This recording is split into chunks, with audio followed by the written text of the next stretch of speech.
back to News Geelong. For many a year in Geelong, the name Monia has been associated with music. Dominic Monia has performed and then taught many budding musicians. Now Oxygen College is offering a whole lot more. We're in the student lounge at Oxygen College in Gordon Avenue, where there's plenty of courses and music tuition happening, and it's for students from Year 9 right up to adults. Now it's fully completed and it's been very, very well received by the music industry in Geelong. So you had an open day not so long ago, got lots of inquiries, I believe? We've got a huge amount of inquiries, and we're slowly getting through all those inquiries, and it looks like it will have full subscription for 2012, which is exciting. Since we're still in August, it's fantastic to see that we've got that type of interest. So you're offering what sort of courses? There's two streams that we're offering. There's the technical production, which involves all the audio equipment and the live sound equipment, and there's the music and composition stream that we offer as well, starting from Certificate 2 right through to the diploma in those qualifications. And what sort of areas would be covered in those? The Certificate 2 program's a foundation course. It's a hybrid course, so there's a percentage of music performance and there's also a percentage of technical production. The Certificate 3 course is that intermediate level of student, both, like I said before, the technical production involves studio and live work, and the music performance involves both performance and composition at that intermediate level. And they're part-time courses. For the student who wants to look at sustaining a career in the music industry, then we have the diploma full-time courses that are available as well. From Oxygen College, Meryl Friend, News Geelong. Later this month, Youth Links, comprising 4 young women inspired by the Make Poverty History campaign, accompanied by youth workers, are travelling to East Timor to teach, learn and contribute. Ali Dean has more. In the September school holidays, students from across Geelong will be heading to Geelong's sister city, Vakeki in East Timor, to impart their skills and knowledge to help enrich the lives of the people in that community. I'm joined by Greg Chadwick from the Youth Development Unit and Sophie Hunt, one of the students going on the trip, to delve into what's involved in the project and their hopes for the trip. When East Timor became independent about 9 years ago, they approached some municipalities in Australia to become friendship cities to their cities, and Geelong was approached to be a friendship city to Vakeki. This particular program started in about December last year, so that's been about 9 months of fundraising, lots of planning. How important is a program like this to developing communities? Yeah, very important, because I guess they are very developing and they're quite underprivileged in a lot of ways. There's not much money around, so they rely on external sources to help them move ahead, I suppose. So that's why it's important for cities that do have resources like that to go in and assist where they can. It will be a valuable experience for the students from Geelong being involved? Absolutely, yeah. That's probably the biggest thing from our point of view, to give some young people opportunities to be part of contributing in a community development way to developing countries. What inspired you to become involved in the program?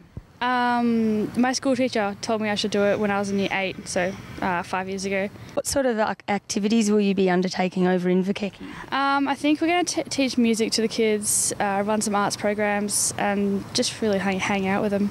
Work with the kids and get to know them and help them out with whatever they need.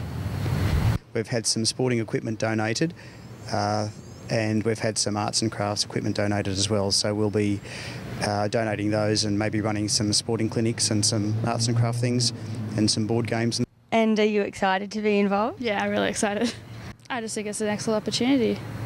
And are there any events coming up between now and when you head off that we should know about? Yes, there is a gig on Friday at Geelong West Town Hall with a couple of bands, and it's all proceeds going towards our trip, so everyone should come to that. In Johnson's Park, this is Ali Dean for News Geelong. Thank you, Ali. Last week, the City of Greater Geelong Mayor, Councillor John Mitchell, spoke with News Geelong about the progress of the new Warrnambool Library. The $5.3 million Warrnambool Library is set to be completed on time and on budget. The funding comes from federal, state government and also the City of Greater Geelong. We're joined with our Mayor, Councillor John Mitchell, and the new Warrnambool Library is certainly taking shape. Yeah, it certainly is, Merrill. Look, you know, it's a $5.7 million construction, 2 stories. Probably the first regional library that's been built in Geelong for 20 years, and you know, it'll be a roaring success. There's no doubt about that. It'll have all the modern technology that that libraries need nowadays, and as well as the you know, the book stock. And you know, as people know, for every dollar spent on libraries, they return $7.50. So not only a great you know, library, but it's a great economic driver for the region. And so, is it going to be completed on time and on budget? Certainly will be. That's the indication that we've been given, that it will be completed on time and on budget. And when you think that you know, that part of Geelong will double in size over the next few years, it's certainly well needed. You know, and it'll be open for 57 hours a week. Open on Saturday mornings. Also, there'll be you know, a space where people can come and pay their rates and get all the information, you know, that they need for Geelong. So yeah, it's a service centre as well. So it serves a number of different purposes, but it's well needed. You know, when you consider that the Grovedale Library, I think, is open about 15 hours a week, this will be open 57. So it'll certainly be well worth the effort. From the Warren Ponds Library, Meryl French, News Geelong. Chicks with Sticks conjures up a number of images, but Ali Dean informs us it's all about the snow, an all-girls competitive ski and snowboarding program. Ali has more. Chicks with Sticks is an all-girls ski and snowboard program hitting resorts across the country each winter season. We're with Jan Juck's Zoe Jabor, founder of the program. Let's find out what it's all about. The concept is all about getting more girls into competitive freestyle skiing and snowboarding. Anyone's welcome, but you are expected to have the basic skill level of to be confident on a blue run, I guess, is what we expect when you come to the program.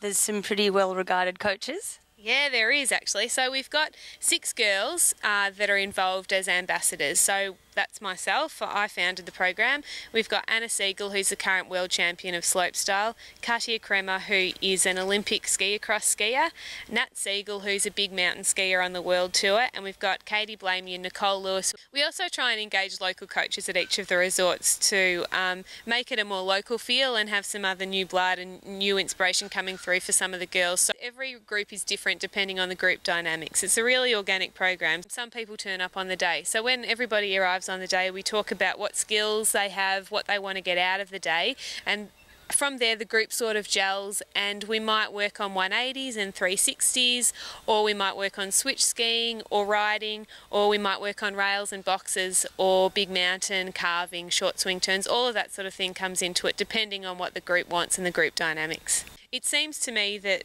Chicks with Sticks has created a little bit of a movement in women's sport. So we're seeing support from girls not just in skiing and snowboarding, but also in mountain bike riding, BMX riding, and like you said, surfing and skating. And I think just how passionate people seem to be with their commenting on our blog and our forum and our Facebook site, it really seems like there's a bit of movement and a bit of pressure behind it to really push it forward. It's been fantastic to see how much the program's grown over 12 months. In Jan Juck, this is Ali Dean for News Geelong. This is News Geelong as we go to a break and return with sport and weather after this.